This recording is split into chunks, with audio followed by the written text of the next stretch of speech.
예배 2분 전입니다. 우리 함께 십자가를 묵상함으로 예배 자리 가운데 나가도록 하겠습니다.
할렐루야, 할렐루야. 예배 자리 가운데 나오신 여러분들을 주님의 이름으로 환영합니다. 이 시간 함께 찬양함으로 주님 앞에 나가도록 하겠습니다.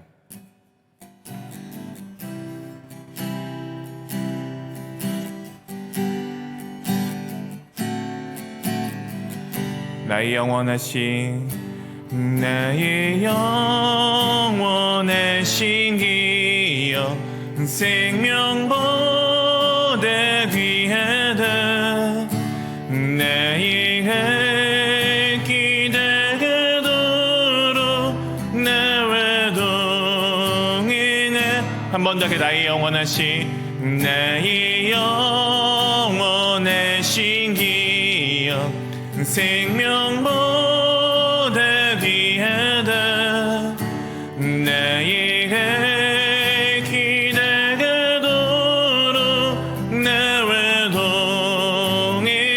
동행하소서 주께로 가까이 주께로 가오니 나의 갈 기다리도록 나와 동행하소서 세상 불의한 일함과 모든 명예 버리고 엄한 길을 가는 동안 나와 동행하소서 주께로 가까이 주께로 가오니 나의 갈 기다리도록 나와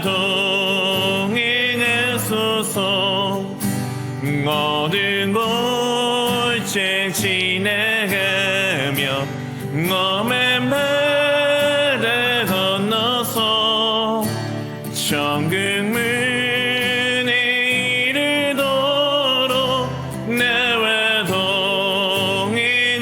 동행하소서 주께로 가까이 주께로 가오니 나의 갈 길 나가도록 나와 동행하 주께로 주께로 가까이 주 주께로 애원이 내게 기대게도록 내 외동행아 주께로 내게 주께로 애원이 내게 기대게도록 내 외동행에서 주의 보혈 능력이 또다 주의 피 믿으오 주의 보혈 그 어린 양의 매우 귀중한 피로다. 이제 우리 박수 치며 찬양하겠습니다. 죄에서 자유를 얻게 하는 보혈의 능력 주의 보혈 시험을 이기는 승리 되니 참 놀라운 능력이로다. 육체의 정욕을 이기림은 보혈의 능력 주의 보혈 정결한 마음을 얻게 하니 참 놀라운 능력이로다. 주의 보혈 능력이 또다 주의 피 믿으오 주의 보혈 그 어린 양의 매우 귀중한 피로다.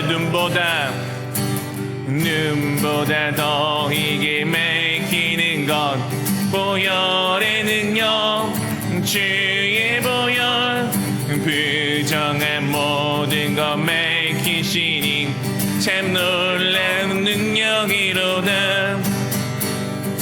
그 주의 복음을 전할 제목 보혈의 능력 주의 보혈 날마다 나에게 찬송 주니 참 놀라운 능력이로다. 주의 보혈 능력이 또다 주의 피 믿으오 주의 보혈 그 어린 양의 매우 귀중한 피로 주의 보혈 능력이 또다 주의 피 믿으오 주의 보혈 그 어린 양의 매우 귀중한 피로 주의 보혈 능력이 또다 주의 피 믿으오 주의 보혈 그 어린 양의 매우 귀중한 피로 성령이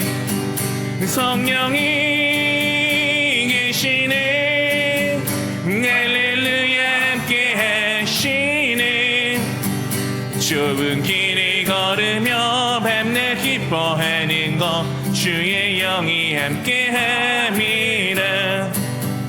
내가 매일 기쁘게 순례길 행하며 주의 팔이 나를 안보함이요 내가 주의 큰 복을 받는 참된 비결은 주의 영이 함께 함이라.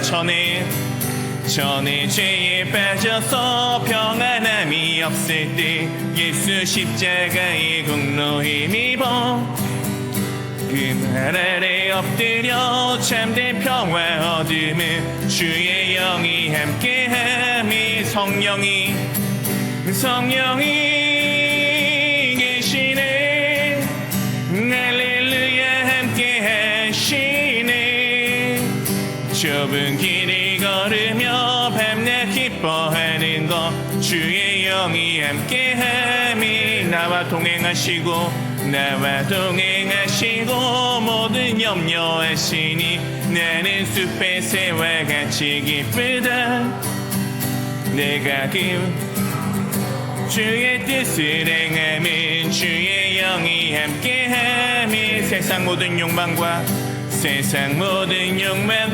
나의 모든 정욕은 십자가에 이미 못을 박았네.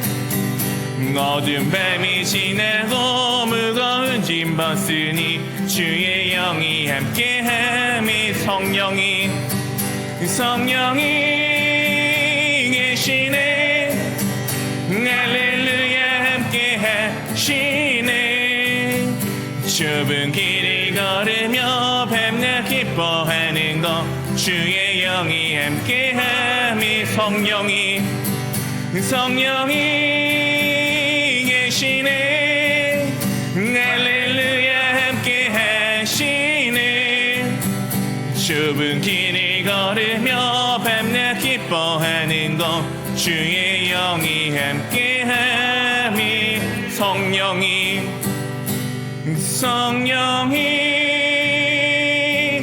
계시네.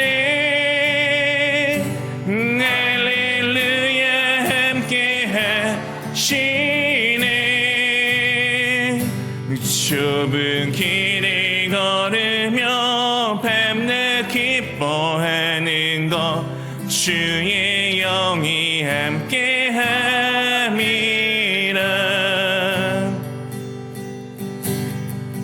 주께서 주신 모든 시간 어떤 것 없네. 그 어느 것도 주의 뜻 알기 어려워도 이유 있음을 알기 원해. 나의 모든 걸음이 주님 안에 있기에 주의 이야기 되네. 내 안의 한계를 넘어 일하시는 주 크신 주의 은혜 내 삶을 이끄시네. 인생의 처음과 끝을 주관하시니 모든 삶 주님께 맡기네. 다시 처음부터 주께서 주신 모든 시간 어떤 것 없네. 그 어느 것도 주의 뜻 알기 어려워도 이유 있음을 알기 원해. 나의 모든 걸음이 주님 안에 있기에 주의 이야기 되네. 내 안의 한계를 넘어 일하시는 주 크신 주의 은혜 내 삶을 이끄시네. 인생의 처음과 끝을 주관하시니 모든 삶 주님께 맡기네. 내 안에 한계를 넘어 일하시는 주 크신 주의 은혜 내 삶을 이끄시네. 인생의 처음과 끝을 주관하시니 모든 삶 주님께 맡기네. 내 안에 한계를 넘어 일하시는 주 크신 주의 은혜 내 삶을 이끄시네. 인생의 처음과 끝을 주관하시니 모든 삶 주님께 맡기네. 한 번 더 내 안에 한계를 넘어 일하시는 주 크신 주의 은혜 내 삶을 이끄시네. 인생의 처음과 끝을 주관하시니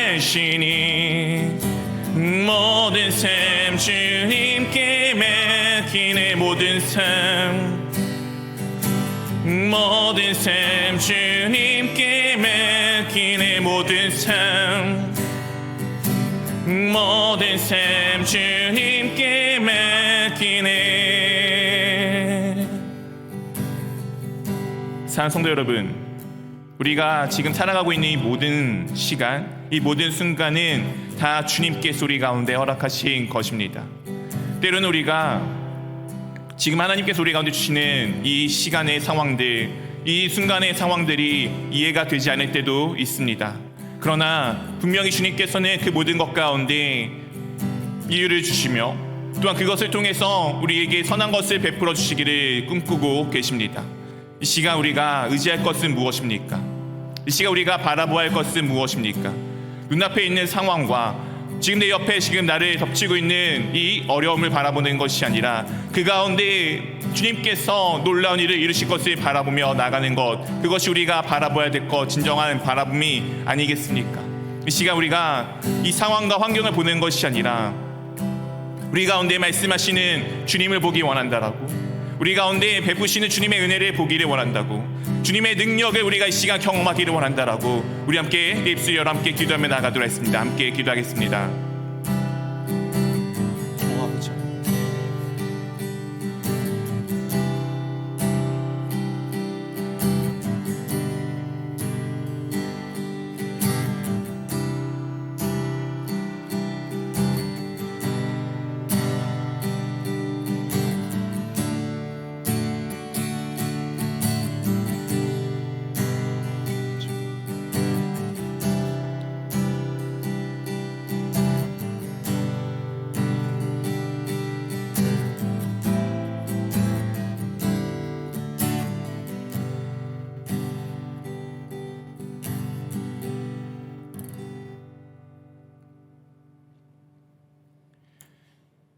사랑의 주님, 참으로 감사드립니다. 우리 가운데 언제나 귀한 것을 허락하여 주시고 오늘도 저희가 주님 앞에 나와 함께 찬양과 경배를 올려드릴 수 있도록 인도하여 주심에 참으로 감사합니다. 이 시간에 임하신 하나님의 나라를 우리가 함께 보며 나아갈 수 있도록 인도하여 주시옵시고, 그 하나님의 영광 가운데 우리가 참여하여 주님만을 의지하며 주님만을 따르는 삶들이 될 수 있도록 인도하여 주시옵소서. 우리와 함께 하시기 원하셔서 이 땅 가운데 찾아오사 나의 죄를 대신하여 십자가에서 죽으시고 나에게 영원한 생명을 허락하시기 위해 부활하신 주 예수 그리스도의 능력에 힘입어 오늘도 저희가 주님 안에 함께 모였습니다. 주님이 우리와 함께 하시기를 원하셨듯 우리가 공동체 가운데 서로와 함께 할 수 있도록, 그 마음이 우리 가운데 가득히 넘쳐날 수 있도록 인도하여 주시옵시고, 주 예수 그리스도께서 우리를 끝까지 사랑하셨듯 우리 공동체 가운데 주 예수 그리스도의 사랑이 차고 흘러 넘쳐 정말 주님 안에서 함께 사랑하는 사랑이 가득히 넘쳐날 수 있도록 인도하여 주시옵소서. 주님, 우리 공동체 가운데 또한 주님께서 함께하는 이 공동체 가운데 여러 가지로 어렵고 아프고 힘든 지체들이 있습니다. 주님께서 그들을 기억하여 주시옵시고 그들의 아픔을 어루만져 주시며 주님께서 우리 가운데 함께 하심을 그들이 잊지 않도록 우리가 또한 날마다 주 예수 그리스도의 사랑과 은혜를 들고 그곳 가운데 나아갈 수 있도록 저희의 상황과 마음들을 붙들어 주시옵소서. 그리하여 주님 안에서 참된 회복이 있는 공동체로 날마다 주님 안에서 찬양과 경배를 올려드릴 수 있도록 인도하여 주시옵소서. 또한 주님, 저희 교회 가운데 비전 2030 333 프로젝트를 허락할 주심에 참으로 감사합니다. 2030년까지 300명의 제자를 세우며 30교회와 함께 연합하며 세 곳의 교회를 세우기를 꿈꾸고 있습니다. 이 모든 것의 시작은 바로 내가 주 예수 그리스도를 닮은 주님의 제자가 되어야 함을 우리는 잘 알고 있습니다. 그렇게 내가 먼저 주 예수 그리스도를 닮는 삶이 될 수 있도록 인도하여 주시옵시고 정말 예수님을 따라 살아가는 제자된 삶을 살아갈 수 있도록 저희의 삶들을 붙들어 주시옵소서. 또한 한 주를 살아가다가 혹여 주님을 떠났던 순간들이 있다면 이 시간 기억하여 돌이키기를 원합니다. 그리하여 죄악 가운데 살아가는 삶이 아니라 정말 영원하신 주 예수 그리스도만을 바라보는 삶으로 다시금 돌이켜 영원한 생명의 길로 다시금 나아갈 수 있는 저희가 될 수 있도록 인도하여 주시옵소서. 예배를 시작하는 가운데 있습니다. 마친 시간까지 주님께서 홀로 영광 받아 주시옵시고 순간순간마다 주님의 붙드심을 경험하는 임재를 경험하는 귀한 시간 될 수 있도록 인도하여 주시옵소서. 감사합니다. 우리 주 예수 그리스도 이름으로 기도합니다. 아멘.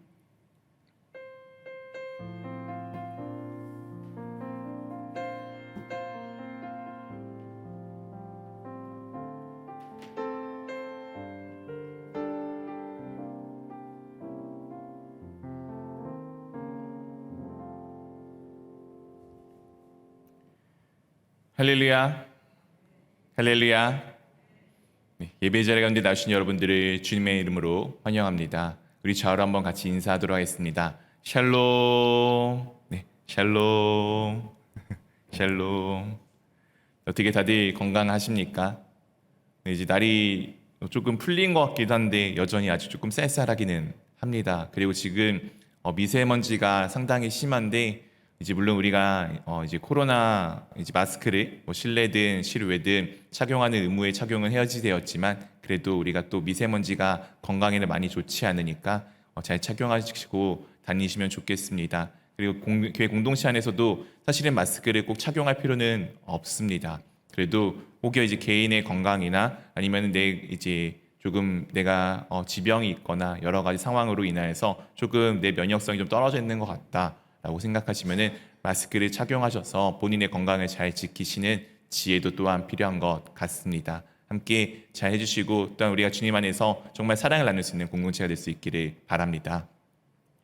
매일 성경 신청을 지금 받고 있습니다. 구독 기간은 다음 달 어린 3월 달부터 내년 2월 달까지 1년 동안 정기 구독입니다. 신청서는 1층 로비에 마련되어져 있습니다. 신청하기 원하시는 분들은 이제 3개의 종류의 책이 있습니다. 책 내용은 똑같은데 이제 글씨 크기가 조금은 다른 것입니다. 그래서 제일 작은 책은 제가 보기에도 좀 많이 작고요. 저도 보통 큰 거나 아니면은 그냥 편하게 볼 때는 시니어가 좀 가장 보기 편합니다. 아무래도 글씨가 큰 게 보기가 편하기 때문에 본인의 사정에 맞춰서 책을 신청해 주시면 감사하겠습니다. 청년부 동계 MT가 돌아오는 금요일과 토요일에 있습니다. 원래 장소가 공주였는데 우리 친구들이 공주로 가게 되면은 한두 명, 두세 명 정도의 친구가 참석이 어렵다고 하여서 그냥 교회에서 하기로 하였다라고 합니다. 그래서 우리 사랑하는 친구들이 또한 와서 함께 이 1년을 또 시작하는 가운데 잘 함께 주님 안에서 시작할 수 있도록 위에서 기도해 주시고 또한 많은 관심과 사랑을 부탁드립니다.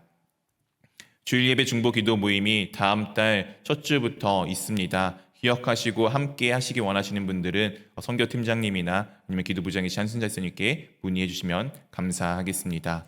또한 식당 봉사자 순서가 변경이 되었습니다. 변경된 순서는 1층 게시판에 게시가 되어져 있습니다. 확인하시고 문의사항 있으신 분들은 이제 관리팀장님이신 황보추 안수지사님과 그리고 또한 이제 식당 봉사 담당이신 이상숙 부장님께 문의해 보시면 될 것 같습니다. 나머지 광고는 교회 주보와 홈페이지 등을 참조해 주시면 되겠습니다.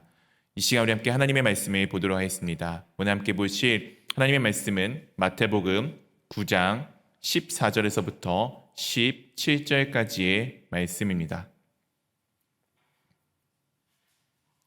네, 마태복음 9장 14절에서부터 17절까지의 말씀입니다.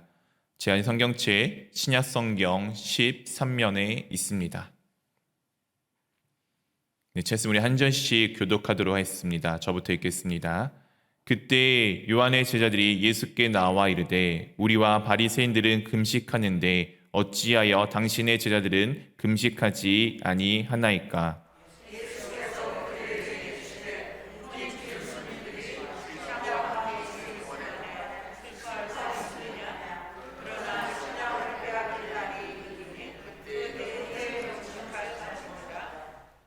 생배 조각을 낡은 옷에 붙이는 자가 없나니 이는 기운 것이 그 옷을 당기어 헤어짐이 더하게 됨이요 새 포도주를 낡은 가죽 부대에 넣지 아니하나니 그렇게 하면 부대가 터져 포도주도 쏟아지고 부대도 버리게 됨이라 새 포도주는 새 부대에 넣어야 둘이 다 보전되느니라. 아멘. 사랑하는 성도 여러분, 어떻게 말씀들을 보시면서 조금 주님의 마음들이 잘 이해가 되고 계십니까? 우리가 말씀을 계속 읽는 것은, 우리가 계속 하나님의 말씀을 보는 것은 내 삶의 방식이 이 세상에 살아온 습관, 이 세상의 방식에서 똑같이 살아가는 것이 아니라 아버지 하나님의 뜻, 우리의 주님 되신 예수 그리스도가 걸어가신 그 길을 따라 우리가 함께 살아가기 위함입니다.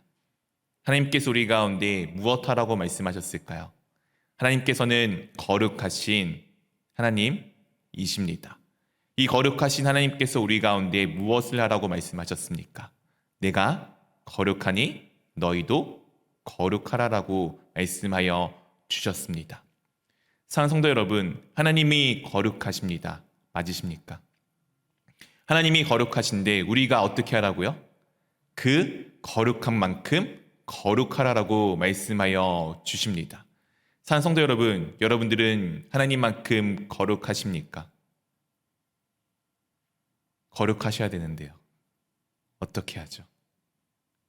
우리가 그렇게 거룩해야 된다라고 분명히 하나님께서 말씀하셨는데 우리는 그 거룩함에 이르지 못하는 것을 또한 잘 알고 있습니다.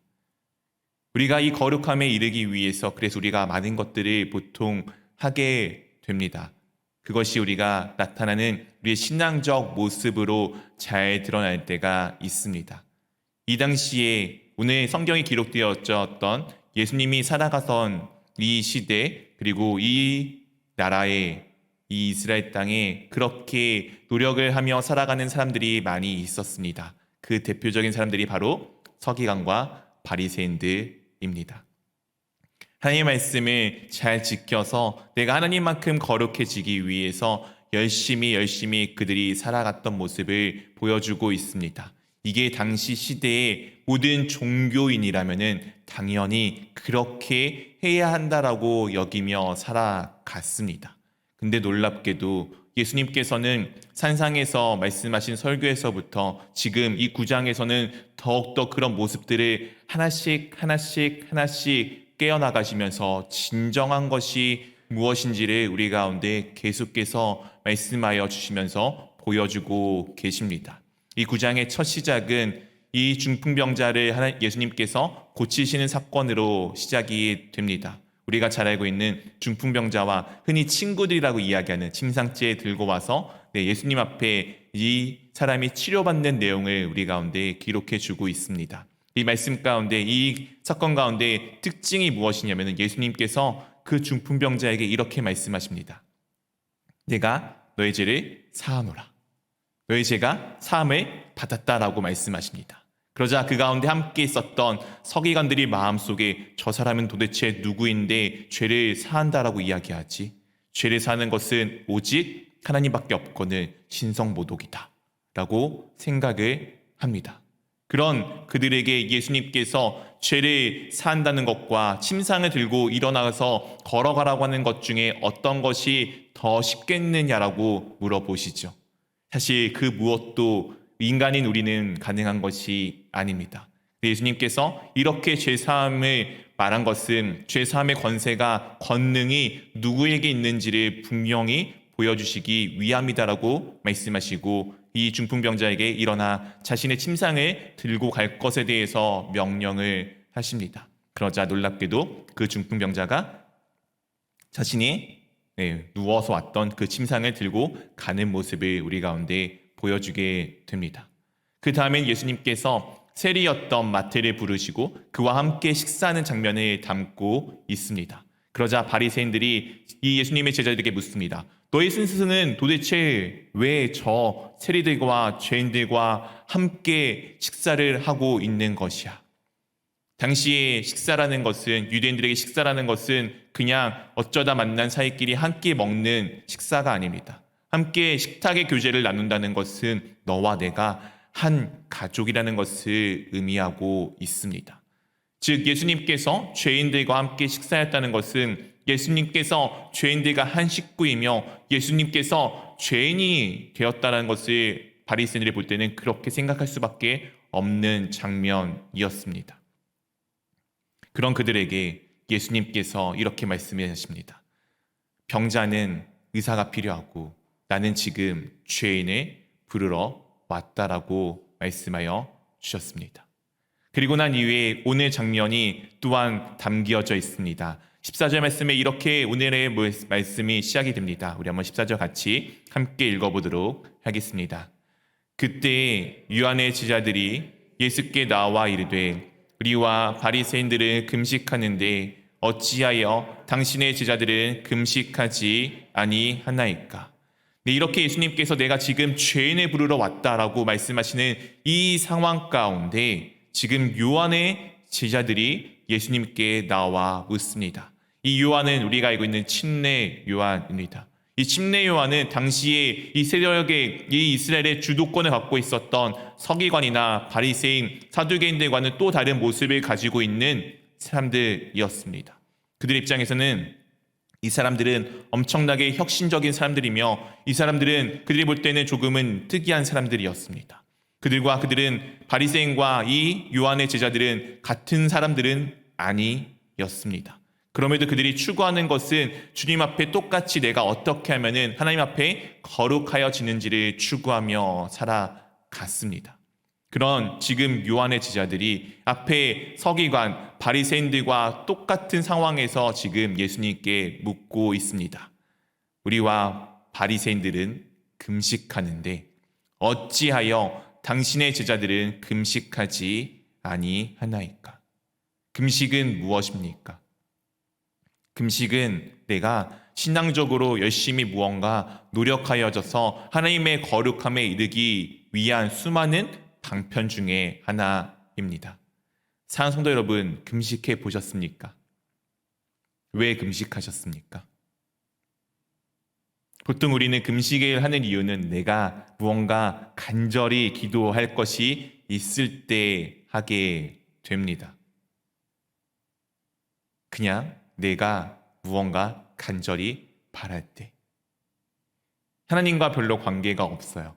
내가 바라는 것을 간절히 기도할 때 그 간절함의 표현으로 우리가 보통 금식을 많이 하게 됩니다.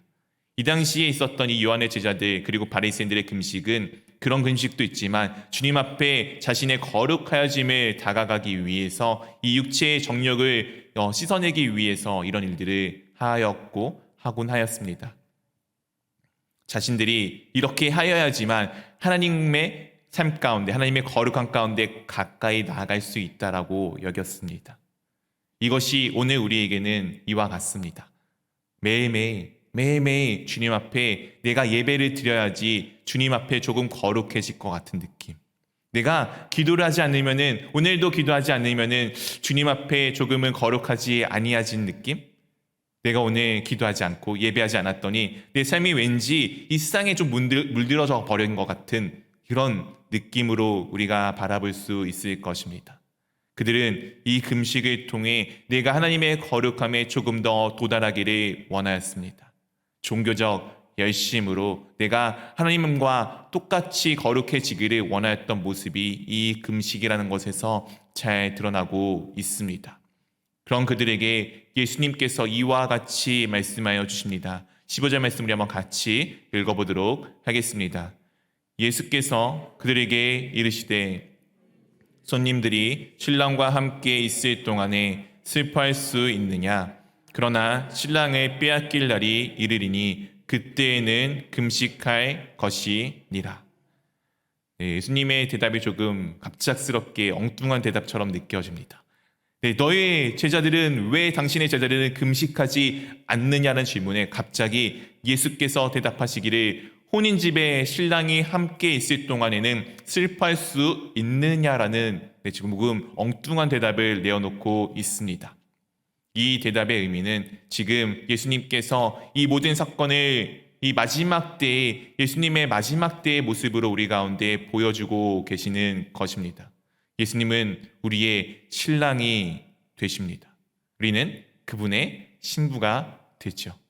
우리는 이 혼인잔치 가운데, 혼인짐 가운데 예수님의 믿음으로써 함께 살아가는 삶이 되어지게 됩니다. 나중에 기회가 되면은 이 유대인들의 혼인에 대해서 다시 한번 잘 설명드리기를 원합니다. 예수님께서 우리가 예수님과 함께 관계를 맺어가고 예수님께서 지금 재림의 때까지 오는 이 모습들을 이 유대인들의 혼인의 잔치에 많이 비유를 하셔서 우리 가운데 말씀하여 주셨습니다. 오늘 중요한 것은 이 혼인잔치 가운데 있을 때에는 우리가 슬퍼할 일이 없다는 것을 의미하고 있습니다. 그렇지 않습니까? 우리 세상 사람들도 누군가의 결혼식에 갈 때 축하해 주러 가지 거기에서 대성통곡하시는 분 계십니까? 아, 저 신랑이 원래 내 옛날에 남자친구였는데, 저 신랑이 옛날에 나에게 멋진 사람이었는데 내가 그때 놓쳤구나 하면서 슬퍼하는 사람들이 있습니까? 네, 그것은 아마 예의가 아닐 것입니다. 이 혼인잔치에는 우리가 기쁨이 가득하고 이 혼인잔치에는 즐거움이 가득하여야 합니다. 지금 예수님의 제자는 이 신랑과 함께하고 있는 모습 가운데 있습니다. 얼마나 기쁘고 얼마나 즐거워야 하는 순간이지 않습니까? 근데 그들이 그 기쁨을 빼앗기는 그때에는 금식할 수밖에 없을 것이다라고 오늘 분명하게 말씀하여 주십니다. 그러나 신랑을 빼앗길 날이 이르리니, 즉 예수님께서 우리의 죄를 대신하여 십자가에 죽으실 수밖에 없는 모습을 지금 이미 우리 가운데 말씀하여 주고 계시는 것 아니겠습니까? 예수님께서 유대 당국과 그리고 로마의 압제에 의해서 십자가에서 죽으실 것을 지금 오늘 말씀 가운데 말씀하여 주고 있습니다. 물론 이 당시에는 그 누구도 이 말에 대해서 이해를 하지 못하였을 것입니다. 근데 예수님께서 그때가 분명히 올 것이다라고 말씀하셨고, 그리고 그때에는 분명히 금식하며 슬퍼할 것에 대해서 오늘 말씀하여 주시고 계십니다. 그리고 나서 갑자기 또 전혀 다른 듯한 이야기를 이어가십니다. 16절 17절입니다.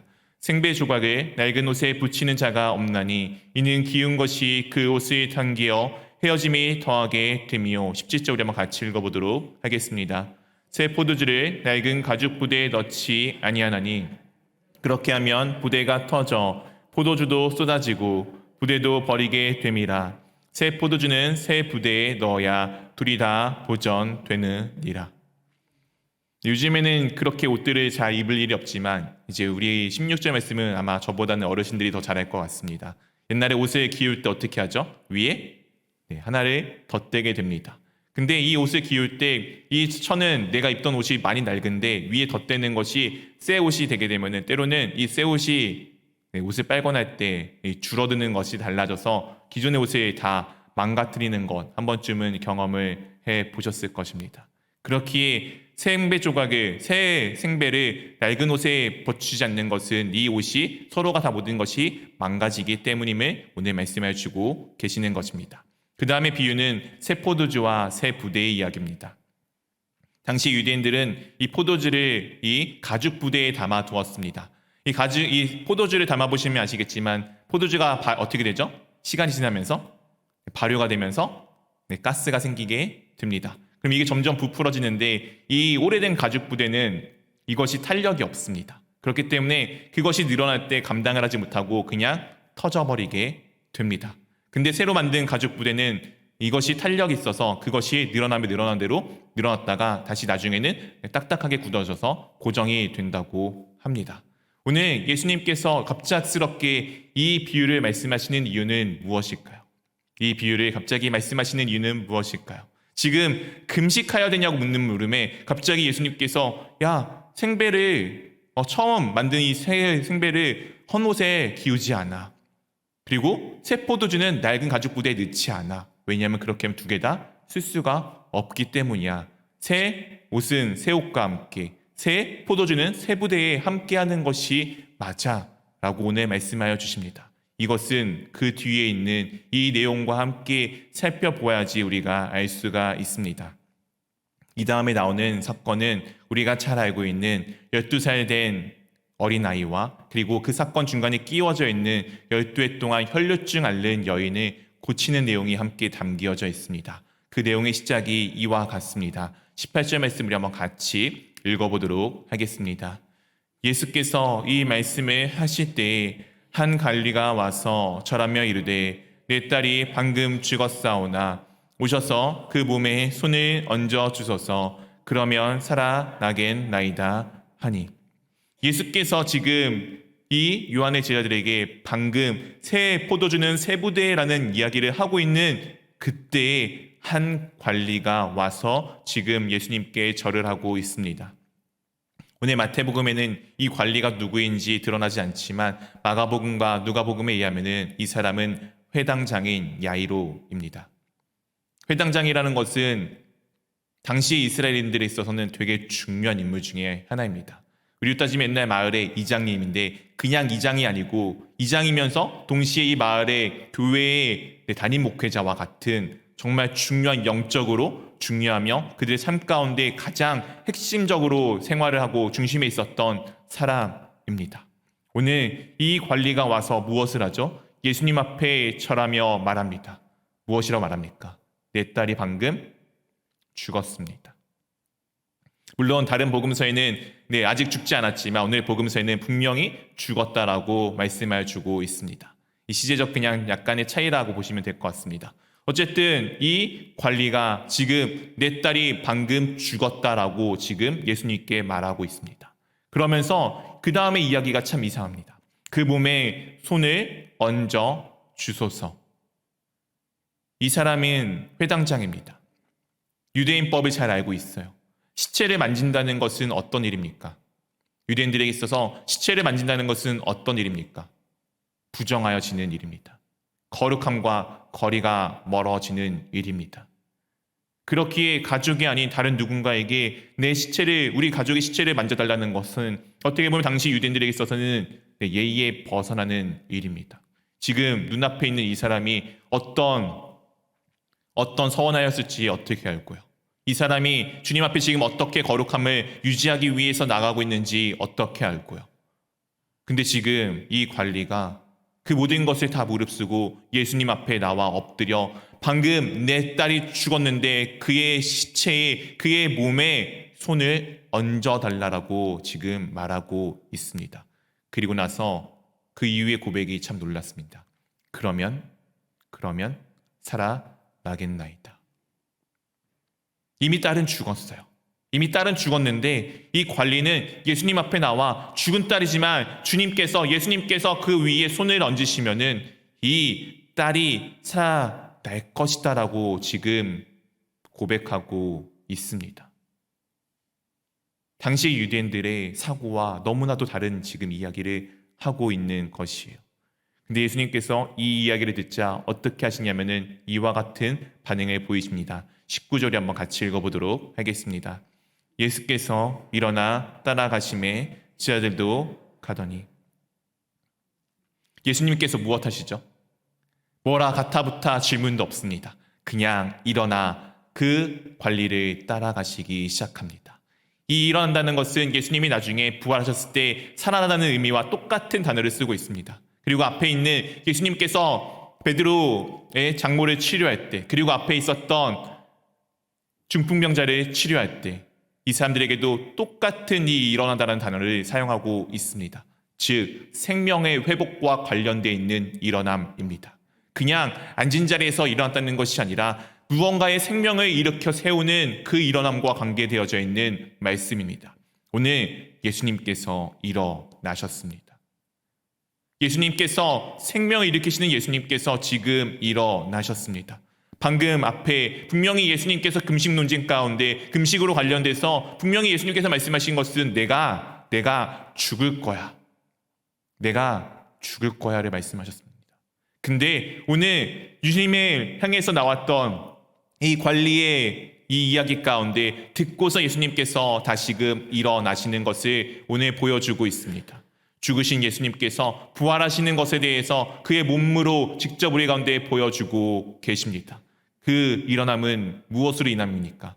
살아날 것에 대해서 생명이 그 가운데 있다는 것을 고백하는 한 관리의 고백으로 인함 아닙니까? 오늘 예수님께서 일어나 따라가시니 그 뒤를 따르는 사람들이 있었습니다. 누구입니까? 제자입니다. 이 말도 안 되는 상황 가운데 그들은 여전히 예수님을 따라가고 있습니다. 사랑성도 여러분, 여러분들은 제자이십니까? 예수님을 따르시는 제자이십니까? 오늘 예수님이 걸어가시는 지금 가는 길은 이해가 되지 않는 길이에요. 상식적으로 납득이 되지 않는 일이에요. 이미 죽었다며요. 이미 죽은 사람 앞에 예수님이 가서 하신들 무슨 일이 있겠습니까? 근데 예수님이 일어나 가시자 제자들은 또한 그 예수님을 따라가기 시작합니다. 그런 가운데 중간에 끼워져 있는 이상한 사건이 하나 있습니다. 그 사건에 이렇게 우리 가운데 말씀으로 시작하여 주고 있습니다. 20절, 21절 두 절의 말씀을 한번 같이 읽어보도록 하겠습니다.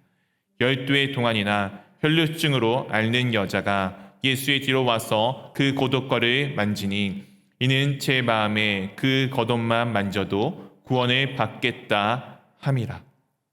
12년 동안 혈루증을 앓는 여인이 있었습니다. 이 혈루증은 이제 아무래도 피가 나오는 하혈하는 내용입니다. 이것에 대해서 레위기에서는 분명히 구약에서는 부정하다라고 분명하게 말씀하여 주고 있습니다. 이 여인은 지금 어떤 여인입니까? 결국엔 부정한 여인입니다. 오늘 이 여자가 어떻게 하냐면은 예수님의 뒤로 와서 그 겉옷가를 만지면은 자신이 그 겉옷만 만져도 무엇을 받겠다라고 여겼습니까? 구원을 받겠다라고 여겼습니다. 이 겉옷은 당시에 이스라엘 사람들이 우리 영화 같은 거 보면 아시겠지만 가끔씩 예수님이 이런 직사각형 네모의 모자 같은 거, 모자가 아니고 이렇게 청을 이렇게 쓰는 것 보셨나요? 그 끝에는 이제 보통 귀퉁이마다 술이 달려져 있는데 이 청색 술이 달려져 있는데 이것은 하나님께서 그 술을 보면서 날마다 하나님을 기억하라고 주신 것입니다. 그것은 또한 함부로 누군가 만지는 것이 아니에요. 함부로 아무나 만질 수 있는 것이 아닙니다. 이것은 그 가족만이 만질 수 있는 것입니다. 예수님의 자녀만은 그것을 만질 수가 있어요. 만약 다른 사람들이, 다른 가족들이 이 귀퉁이에 달려있는 이 술을 만지게 된다면은 그 사람은 죽어도 당연한 사람이 되게 됩니다. 오늘 이 부정한 여인이 지금 예수님께 다가와 그것을 함부로 만질 수 없는 그것을 지금 만지려고 하고 있습니다. 부정한 여인이 지금 이곳에 나와서 사람들 틈바구니에 낀다는 것은 그 주변에 있는 모든 사람들을 다 부정하게 만드는 정말 나쁜, 당시 유대인들의 생각 가운데 나쁜 행위 중에 하나입니다. 그리고 그 겉옷을 만진다는 것은 가족 외에, 그 자녀 외에는 함부로 만질 수 없는 것을 만지는 것이기에 그녀의 목숨이 왔다 갔다 할 수 있는 내용입니다. 그런 그녀가 지금 다가와 그것을 만지게 됩니다. 그리고 나서 예수님 그것으로 인해서 바로 그녀가 이렇게 되는 것에 대해서 예수님께서 말씀을 주고 있습니다. 22절 말씀을 한번 같이 읽어보도록 하겠습니다. 예수께서 돌이켜 그를 보시며 이르시되 딸아 안심하라. 내 믿음이 너를 구원하였다 하시니 여자가 그 즉시 구원을 받으니라. 그녀가 그것만 만지며도 내가 구원을 받겠다라고 여기자 오늘 예수님께서 그 만진 그녀를 돌이켜보시며 그녀에게 말합니다. 딸아 안심하라. 내 믿음이 너를 구원하였다. 그러자 그 여자가 그 즉시 구원을 받게 됩니다. 오늘의 말씀에는 조금 자세하게 기록이 되지 않았지만 다른 공간 복음서에 보게 되면은 제자들이 말합니다. 누가 예수님께서 내 옷을 만졌다라고 얘기하자 사람들이 밉니다. 사람들이 너무 많아서 밀리고 절리고 해서 누군가 그 겉옷을 만지는 거 당연합니다. 네, 아마 예수님의 옷을 만지는 것 그렇지 않겠습니까? 당시에 예수님께서 이미 많은 병자들을 고치시는 이 사건 가운데 누군가 슈퍼스타 같은 이 사람의 몸 하나 잠깐 만져보고 싶은 마음들이 얼마나 많이들 있었겠습니까? 아마 예수님을 향해서 수많은 사람들이 손을 뻗어 그분을 만지려고 하였을 것입니다. 근데 그 수많은 사람 중에 아니라 오늘 자신의 마음 가운데 내가 그 겉옷을 만지면은 그 겉옷에 손만 닿으면 내가 구원을 받겠다라고 여겼던 이 한 명의 여인이 그렇게 구원을 받게 됩니다. 자기의 중심에 품은 대로 이 여인이 구원을 받게 됩니다. 예수님의 옷을 만진 사람은 수도 없이 많았겠지만 그 믿음을 가지고 있었던 이 여인이 구원을 받게 됩니다. 이 사건을 뒤로하고 예수님께서는 이 관리를 따라 죽은 이 여자아이가 있는 집으로 가시게 됩니다. 23절, 24절에 그 모습을 이렇게 우리 가운데 전하여 주고 있습니다. 예수께서 그 관리의 집에 가사 피리 부는 자들과 떠드는 무리를 보시고 24절 같이 읽어보도록 하겠습니다. 이르시되 물러가라. 죽은 것이 아니라 잔다 하시니 그들이 비웃더라. 예수님께서 지금 자신을 불러온 이 관리집에 가게 됩니다. 그때 피 부는 자들과 떠드는 무리들이 있었습니다. 우리로 따지면은 장례식장에 사람들이 가득한 것을 의미하고 있습니다. 요즘 표현으로 상조가 그 가운데 지금 이 장례식을 도와주고 있는 모습을 지금 보여주고 있는 것입니다. 그런 그들에게 예수님께서 말씀하십니다. 물러가라. 물러가라. 왜 물러가라고 하십니까? 이 소녀가 죽은 것이 아니라 잔다라고 하시고 계십니다. 사랑하는 성도 여러분, 객관적으로 이 소녀가 자고 있습니까? 분명히 이 관리가 무엇이라고 이야기했죠? 내 딸이 죽었다라고 고백하였습니다. 지금 그렇다면 객관적으로 이 소녀는 무엇입니까? 자는 것입니까? 죽은 것입니까? 네, 객관적으로 이 소녀는 죽은 것입니다. 그런 그녀에게 다 알고 있는 그 사실을 지금 정말 예수님께서 이상한 말씀을 하시는 거예요. 야, 얘는 죽은 게 아니고 자고 있어. 그러니 당연히 그 이야기를 들은 이 모든 사람들이 비웃을 수밖에 없는 것입니다. 왜 분명히 죽었는데 잔다고 이야기하지? 야, 저런 바보 같은 사람이 어디 있어? 저런 멍청한 사람이 어디 있어? 야, 저런 말도 안 되는 거 주장한다고 이러죠? 아니야. 당연한 비웃음입니다.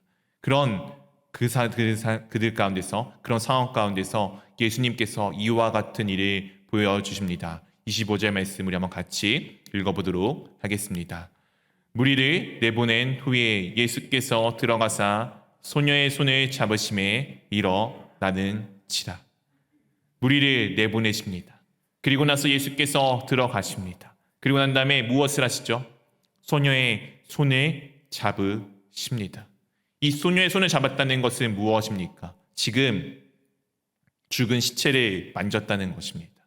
이 죽은 시체를 만지셨다는 것은 지금 예수님께서는 부정한 존재가 될 수밖에 없음을 이야기하는 것입니다.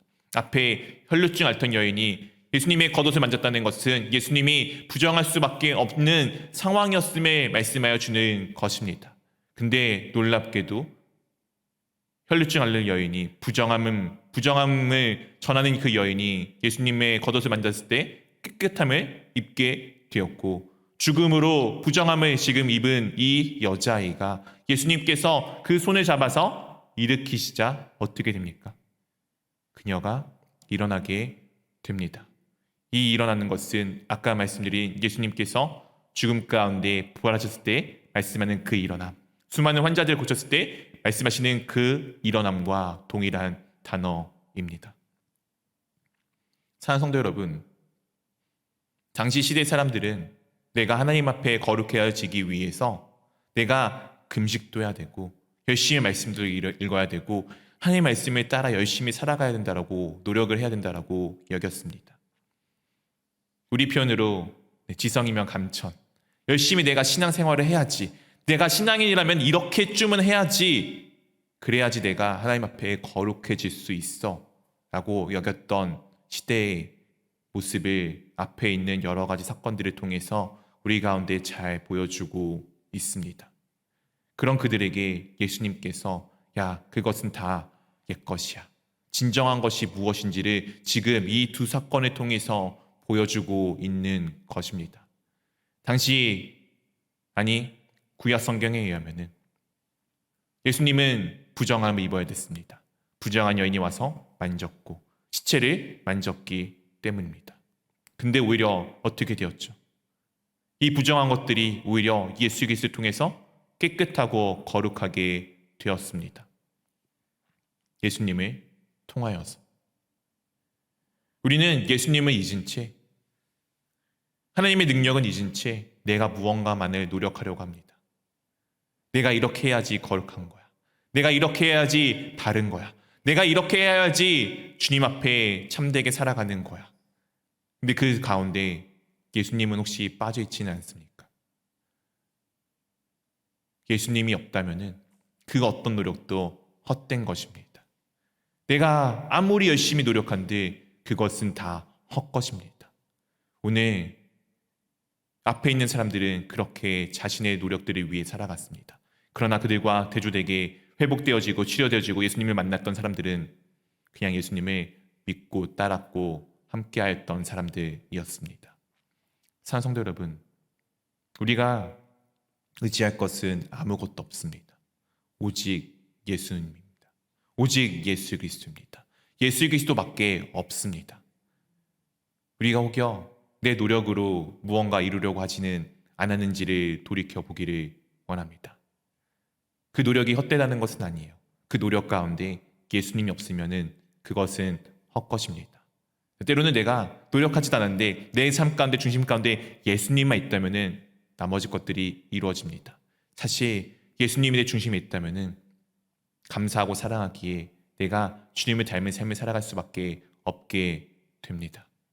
오늘 말씀을 통해 우리가 다시 한번 나의 삶을 돌이켜보기를 원합니다. 내가 혹시 주님을 잊은 채 내 열심만 남지는 않았는지, 내가 하나님처럼 거룩해진다는 말씀을 이루기 위해 내가 구원에 합당한 삶을 살아가기 위해 내 노력만 남지는 않았는지 돌이켜보기를 원합니다. 혹이요 내 삶이 그리하였다면 이 시간 돌이켜 오직 주 예수 그리스도만 붙드는 삶이 되기를 원합니다. 오늘 이 관리처럼, 이 혈루증 앓는 여인처럼 주님만을 붙드는 삶이 될 수 있기를 주님의 이름으로 축원드립니다. 이 시간 우리 함께 기도하기를 원합니다.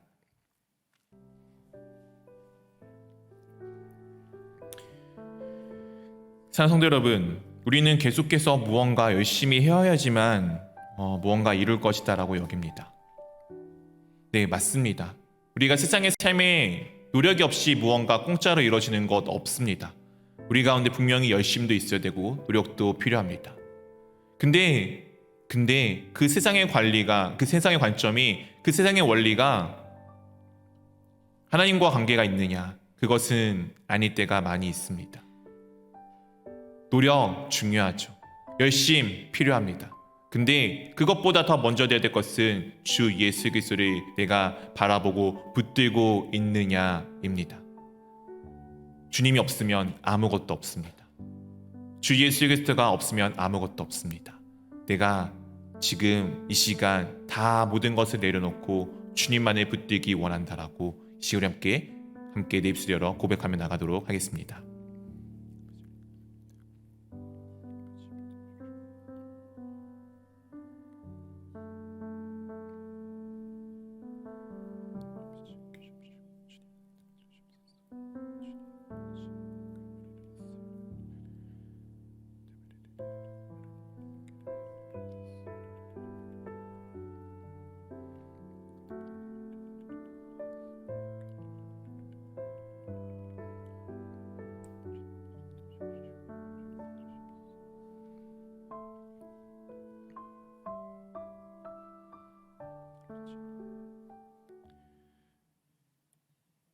하나님, 참으로 감사드립니다.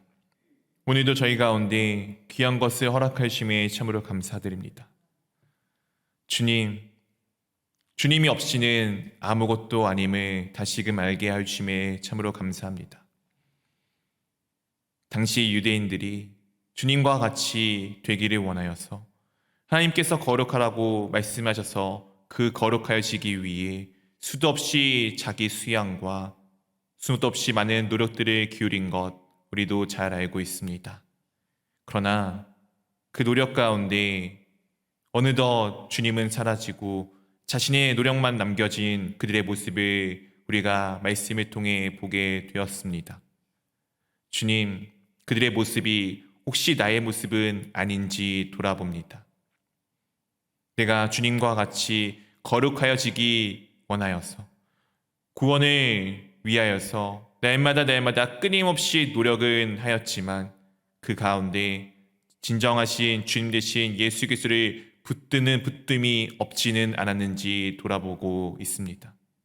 주님, 혹여 내 삶이 그리하였다라면은 이 시간 다시금 주님만을 붙들기를 원합니다. 주 예수 그리스도 외에 그 무엇도 없음을 고백하기를 원합니다. 내가 날마다 주님 앞에 엎드려져 내가 아무것도 할 수 없는 죄인임을 고백하기를 원합니다. 그때 주님께서 나를 붙드시고 나를 일으켜 세우심을 경험하며 주님께서 나에게 베푸시는 구원을 경험하는 우리가 될 수 있도록 매일매일 삶 가운데 우리를 붙들어 주시옵소서. 이제는 우리 주 예수 그리스도의 은혜와 하나님 아버지의 사랑하심과 성령 하나님의 교제하심이 매일매일 삶 가운데 헛된 노력을 기울이며 살아가는 것이 아니라 종교적 생활을 하는 것이 아니라 참된 진리 대신 주 예수 그리스도를 붙들며 날마다 주님 앞에 나아가 주 예수 그리스도로 인하여서 거룩하여지는 삶을 살아가기를 원하는 모든 주의 자녀들 머리 위에 이제부터 영원까지 함께 하시기를 우리 주 예수 그리스도 이름으로 기도하옵나이다. 아멘.